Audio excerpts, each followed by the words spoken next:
대형 인명피해를 일으켜도 솜방망이 처벌에 그치는 법 규정을 세월호 참사를 계기로 정부가 뜯어 고치기로 했습니다. 앞으로는 최대 징역 100년까지 선고할 수 있게 됩니다. 구수본 기자입니다.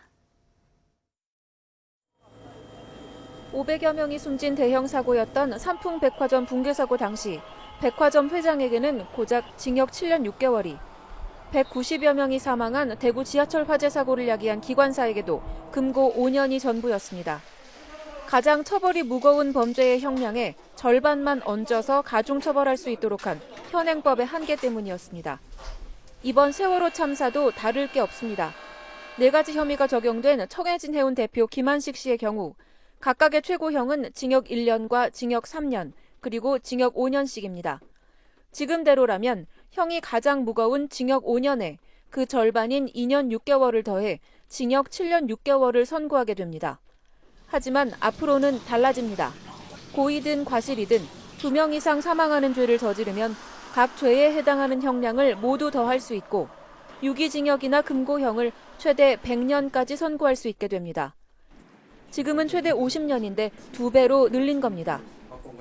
제정안이 시행되게 되면 다중인명 피해 범죄에 대해서 그 피해 규모나 죄질, 또 국민의 법 감정에 맞는 엄중한 처벌이 가능하게 되어서 김한식 씨 사례에 적용해보면 현재까지 확인된 세월호 희생자 288명당 과실치사 혐의 5년씩이 적용돼 징역 1,440년. 그러나 유기징역 상한이 100년으로 규정돼 있으니 최종적으로 100년이 선고될 수 있는 겁니다. 선장이나 기장 등의 과실로 인한 선박 항공기 사고 참사 책임자는 물론 수십 명을 숨지게 한 폭탄 테러범이나 수차례에 걸쳐 여러 명을 살해한 연쇄 살인범도 대상입니다. 이런 내용을 담은 특례법은 오는 5일 입법 예고된 뒤 의견 수렴 절차를 거쳐 6월 중 국회에 제출됩니다. 법무부는 최대한 신속하게 입법이 이루어질 수 있도록 한다는 방침이지만 법 시행 이전에 발생한 세월호 참사 관련자들에 대해서는 소급 적용할 수 없다고 밝혔습니다. YTN 구수본입니다.